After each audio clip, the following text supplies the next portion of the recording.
I'm in 7th grade, okay? I'm in this class. And it was kind of it was an eclectic class of eclectic characters. Some all kind of intellectually curious kind of people. And there was this amazing teacher. And every once in a while, someone would get in trouble. They would get a little bit, mouth off in the class, get a little aggressive, just be a little rowdy. And the teacher would take them out in the hallway. And then within about 5 minutes, the student would come back in and sit down, quiet, as if completely turned around. And I always wondered what was going on in that hallway. Well, one day I became one of those students. And she took me out in the hallway and she just sat there quietly and just didn't say a word, just sat there with me. And I think maybe she asked me one question perhaps, but there was no lecture. She wasn't berating me. She just sat, it was just a quiet presence. And whatever was in me that was agitated just went away. And I went back to the classroom and sat down.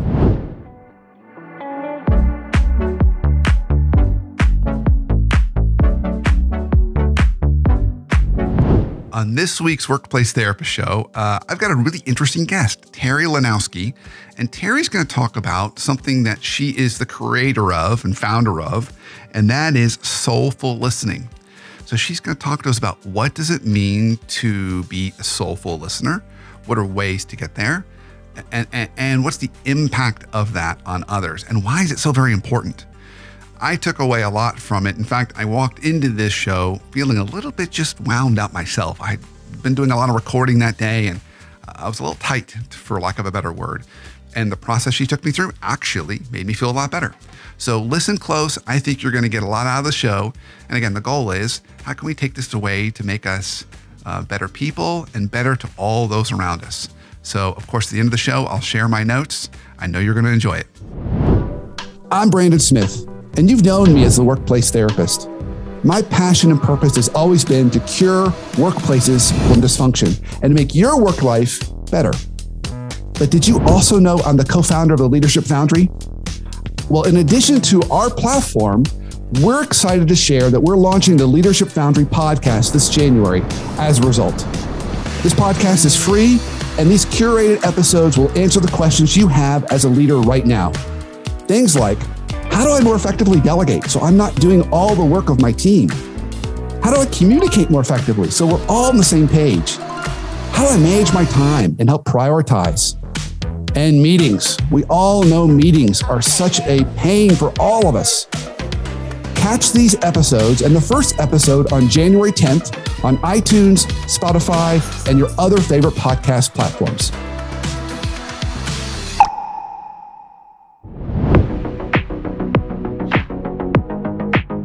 Terri, I am so excited for our conversation here today. We're going to talk about soulful listening, and I'm really curious as to what that means. It sounds awesome, and it sounds like something we all need.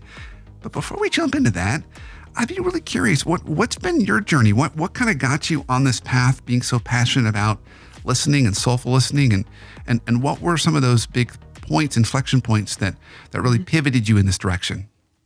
Oh, that's such a great question, Brandon. And first of all, I'm so excited to be here and spend time with you and your listeners. So soulful listening really began in my youth. And I didn't put it into practice in a formal way to share with others until fairly recently, about 4 years ago. And so I grew up in a small country town in Auburn, Nebraska, population of about 3,000. And I lived in a big mansion, which sounds extraordinary. My family, on the second floor of this mansion, my family had turned the first floor into a bustling restaurant with banging and clanging and late night bar crowds beneath my bedroom every night. That's crazy. I've never met anyone who's had that experience. I know that happens. I mean, you think about people in New York City that live, one floor above a restaurant, but to be in a big mansion like that must have been such a surreal experience, Terri. It was. And from 3 years old on, that's where I lived. And so I had kind of a gentler, quieter temperament. And what I wanted more than anything, of course, I couldn't, name it, but I wanted to be seen and heard. And with the wild chaos and dysfunction of my immediate family, it wasn't going to happen with my parents. But fortunately, there was one person that I was able to turn to, and that was my grandma Helga. Hmm.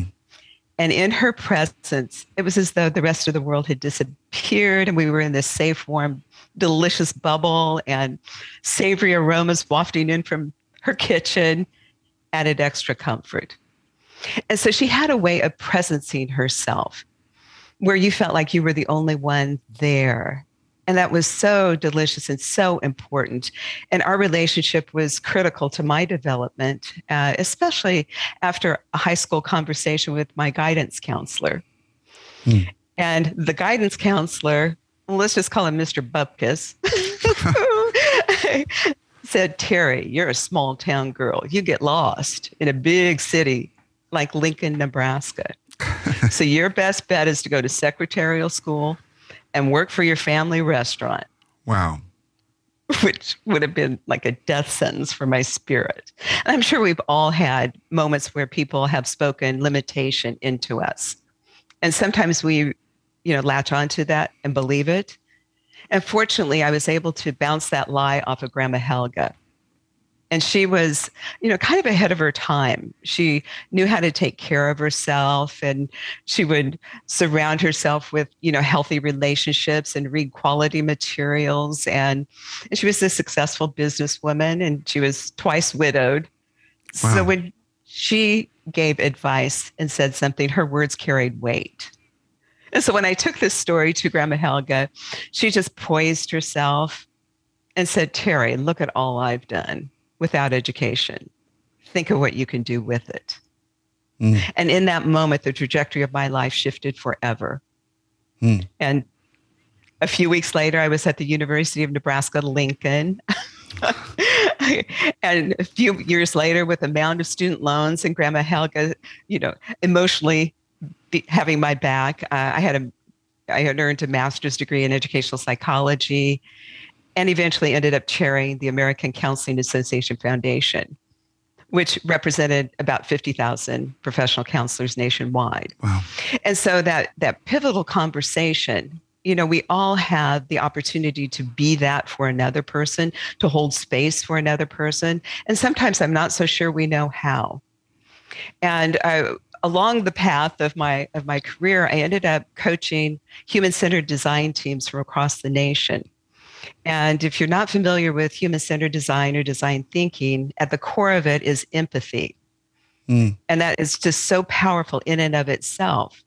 But as I was working with these teams, and we ended up at the White House a couple of times, which was a really amazing experience. But I was doing some research and reviewing research. And I discovered that over half of the American population is lonely. And that's according to CIGNA. Mm.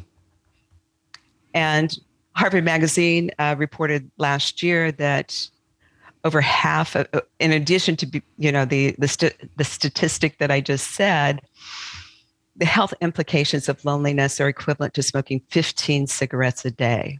Mm. And it now supersedes, the negative impact now supersedes obesity. So wow. Loneliness has higher health risks than obesity. And this, broke my heart. And I thought, what is it that makes my relationships different? What is it? So I sequestered myself for a couple of months, and really anchoring onto what Grandma Helga had modeled for me, I then created a holistic approach, which is now called Soulful listening. Well, I definitely want to ask you about those 5 elements, because now you've sold me. What I love about your story is the way you have set this up is, I get a better sense now of when you talk about soulful listening, the image that comes to mind is this bubble. It's like this bubble with another person. You kept using the word delicious several times to describe it, but it's just this bubble of just feeling like you matter and having that person be fully present. And then you really, at the end, nailed the importance of this by talking about 50% of the U.S. population is lonely, and it's got a higher mortality rate or higher health risk than obesity. So I'm sold. I'm sold, Terri. So So tell us a little bit more. I put my words around what I'm hearing in this, but when you describe soulful listening to someone else, maybe we can start there. How would you describe it? Like, what's your definition of it? And then let's get into. I would love to learn how we do it, how we show up that way to others. Right. That's so on point. I'm just going to go into the 5 elements. I think that helps give a framework. Great. And then we can give some examples, or if you have questions, we can kind of roll in that direction. Perfect. So the first element of soulful listening is self-care. And self-care is not often spoken of in relation to high quality communication, but it's essential. If we're a wreck, we can't be there for ourselves, let alone someone else. And it's way more than a bubble bath. It's also, taking stock of how are we talking to ourselves? What's our self-talk? What's the loop that's playing? And I imagine we've all been in situations where we've had good nourishment for a few days and we've gotten enough rest. And in that space, we're more emotionally available for others.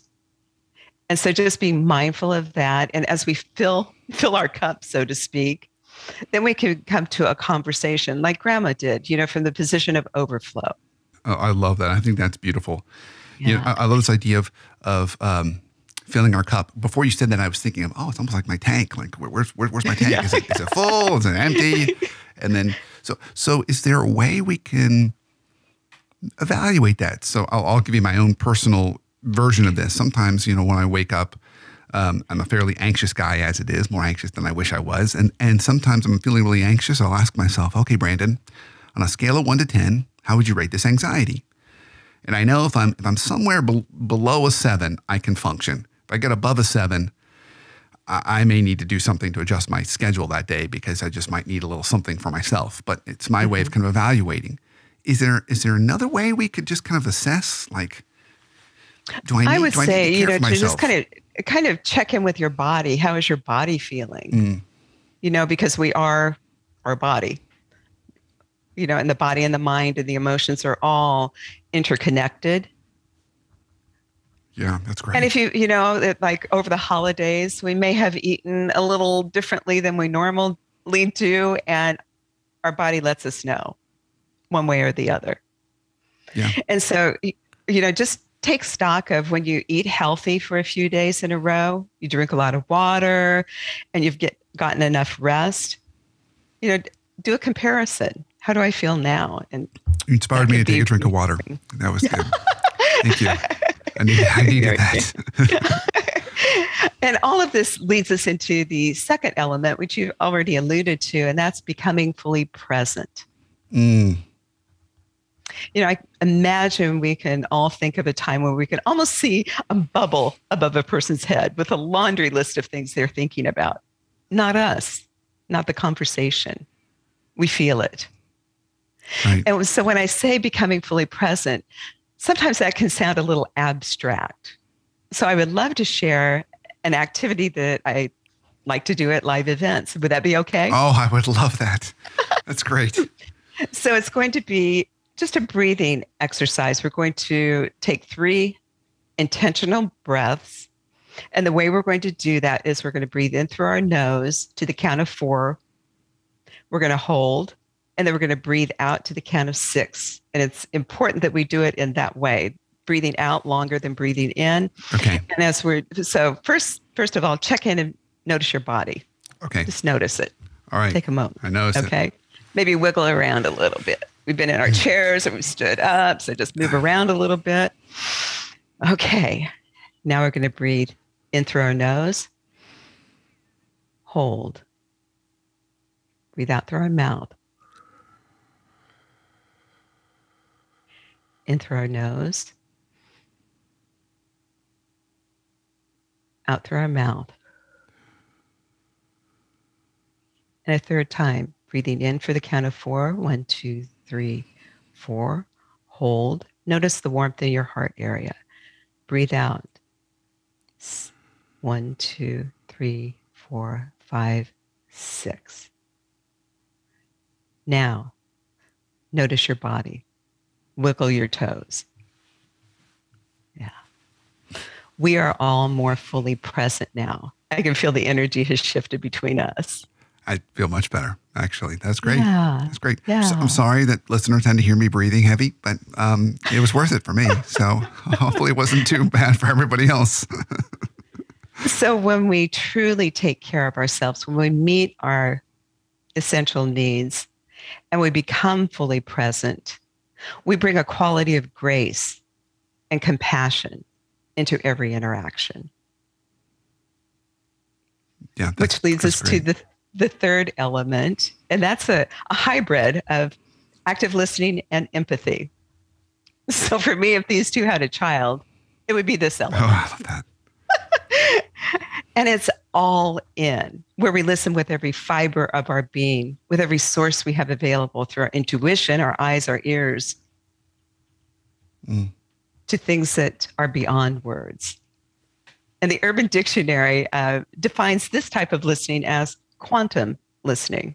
Oh, I love that. That's beautiful. And so when we listen on this deeper level, we often gain insights to how we might be helpful to another. And the Dalai Lama shares that our prime purpose in this life is to be there for others. Yeah. That's beautiful. That's great. And so with these insights, we almost always will find some way we can be helpful, which kind of segues us into the fourth element, which I call the secret sauce. And that's inspired action. You know, when somebody reveals to you a way that you might be helpful to them, we all have access to resources that can be of enormous value to another. Maybe we can make a phone call in their behalf. Maybe we can make an introduction to an employer or to someone else that would be a valuable resource. And just imagine how good that would feel if somebody did that for you, no strings attached. Just from a space of generosity, they're offering a helping hand. Yeah, absolutely. Yeah. And all of this ties together with the fifth element, which is the feedback loop. And what I mean by that is you let the person know that you've taken inspired action on their behalf. Again, no strings attached. I imagine we've all been in situations also where we felt really connected with a person. They're nodding their head. We feel like, oh, I've been heard. I've been heard. You like filleted yourself out in front of them. They've gotten some insights on how they can be helpful. And you think, oh, this is great. And you never hear back. You don't know what happened. It's fallen off into the abyss. And that falls short. So as these 5 elements are repeated, it really embeds integrity and confidence within relationships. So the next time you engage with that person, you're a little more relaxed. You're maybe a little more vulnerable. You have a little more confidence. So imagine that cycling again and again, whether it be in the workplace or in a family situation, with your child or with your partner. Yeah. These are beautiful. So I've got an observation and I have a question. Okay. So my observation was, I think what makes it soulful is there is so much. I'm even noticing I'm talking a little bit like softer. I've got a little more of my channeling my therapist voice in this a little bit more, but there's a little more of a full body connection in this experience. It's not just your head and your brain. It's your heart, it's your body. I mean, there's a lot more that's coming into play with what you're recommending. So that's what my observation. Here's my question. Okay, Terri. Yes. So inspired action. I love there's so many things we can be doing for another person. So many things. Sometimes they ask for it. Sometimes they don't ask for it. So many things we can do.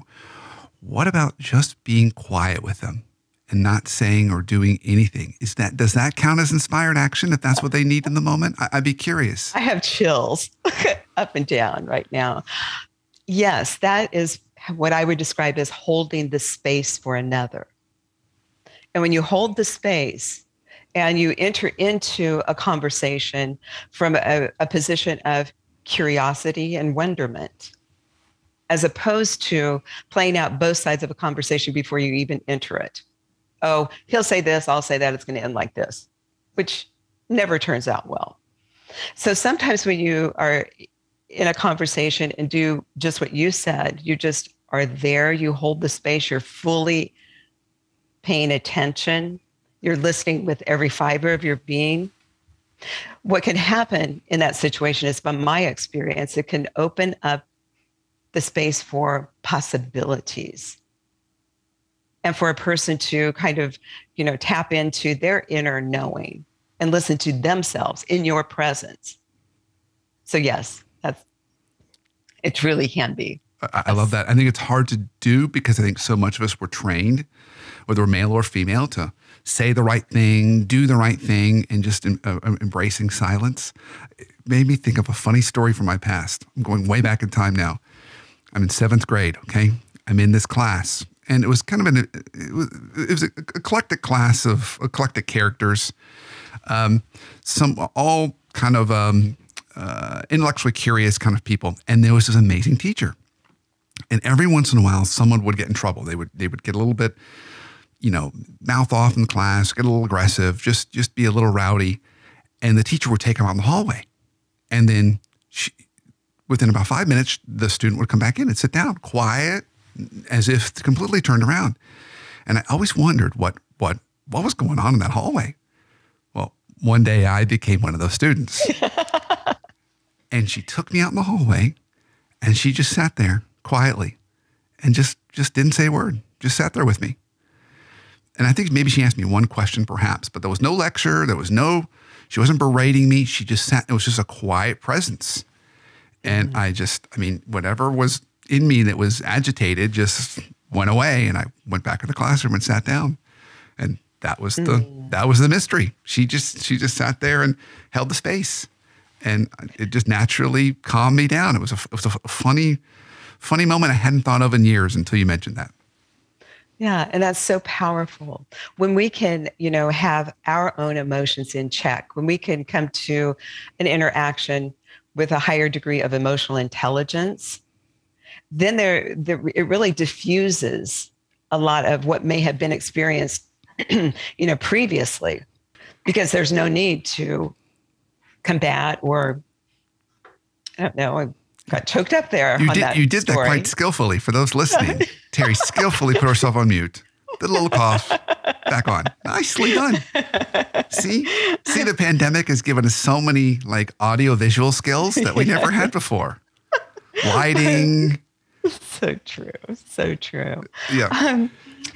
But anyway, for the higher degree of emotional intelligence, and then you model for another person to kind of match you where you are. You see, and so your teacher did not go out and rant at you because you were tripping her trigger. She really understood the power of being in that higher emotional state. Yeah. Wow. Yes. I think that's so powerful. I had a mentor of mine say something similar years ago. He said, we match levels with other people. And a great example then is driving on the highway. And how many times you've been cut off and you're like, oh yeah, really? Versus being very calm and not getting sucked into that.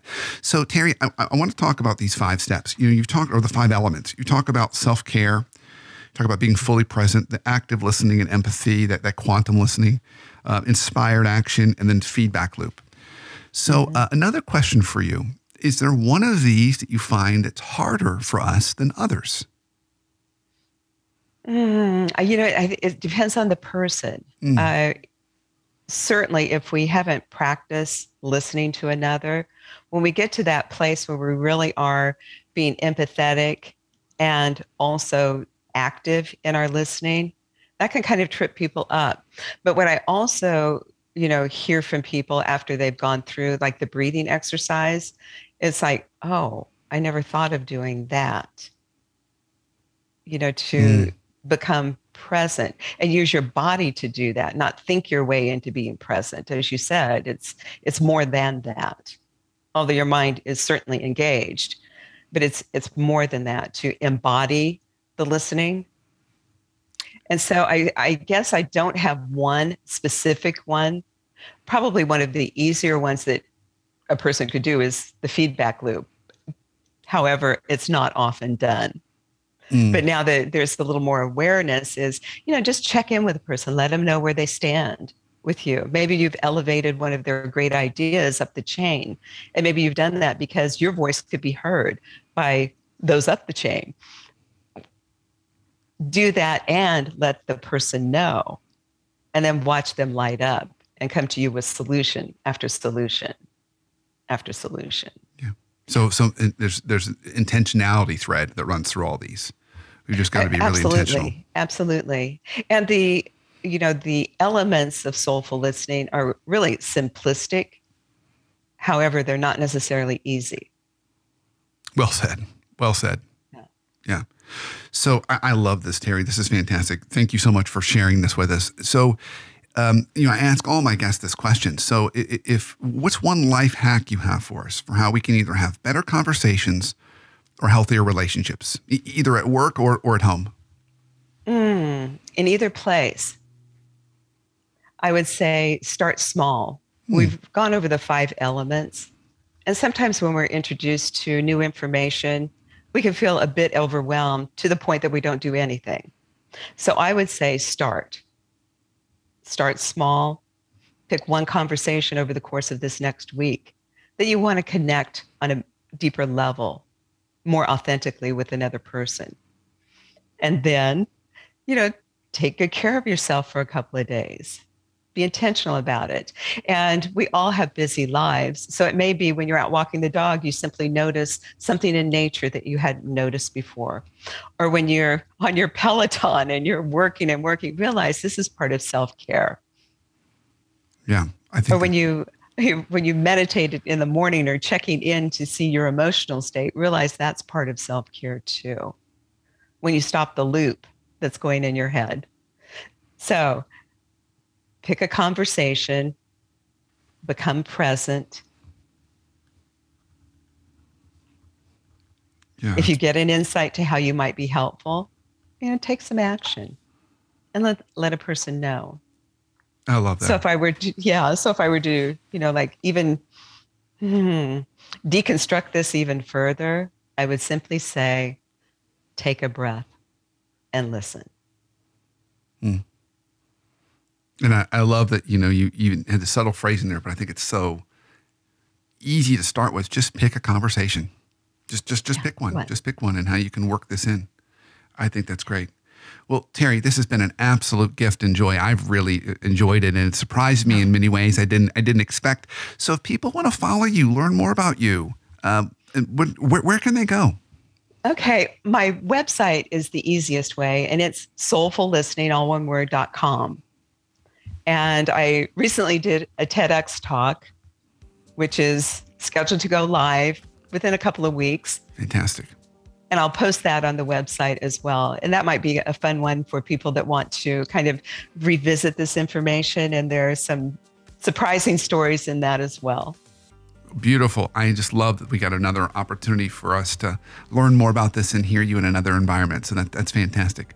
Well, Terri, this has been an absolute gift. You've been an absolute gift. I've really appreciated it and enjoyed the gift you've given me today of your presence. I was, as you could tell when we started this conversation, I was a little bit wound up being really full today, and I feel a lot more calm and present. So thank you for that. I really appreciate it.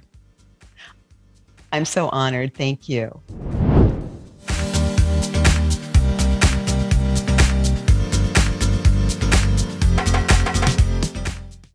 So I loved the show this week on the Workplace Therapist Show. I loved having Terri on because the idea of soulful listening immediately struck this chord for me. It's like this bubble. We're putting this bubble around ourselves and another person.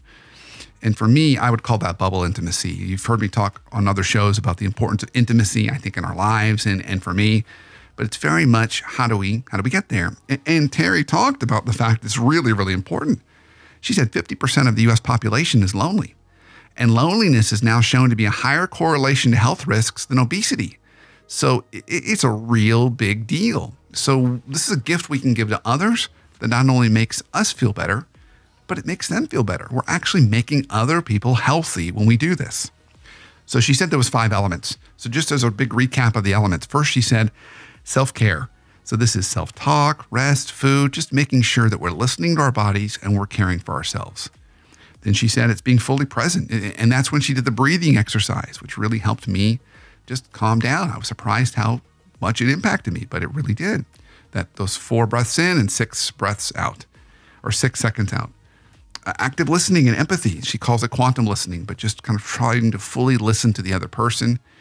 Then she moves into inspired action. And we talked about inspired action, that could be something you do for a person, a gift you give another person, promoting another person to another person and talking about them, or just holding the space and just being with them quietly. And then finally, the feedback loop, letting them know that you were thinking about them and you were caring about them, or that you did this thing for them, to let them know they really, really mattered. I thought all those were really, really helpful. You could start in any one of those places. I loved in her life hack, she basically said, gosh, start small. And she said, just pick a conversation. Just pick one you want to try some of these tips with. So I'm hoping one of those 5 elements really resonated with you well enough that you want to try doing it starting tomorrow to make not only your life better, but the lives around you even better than they are today.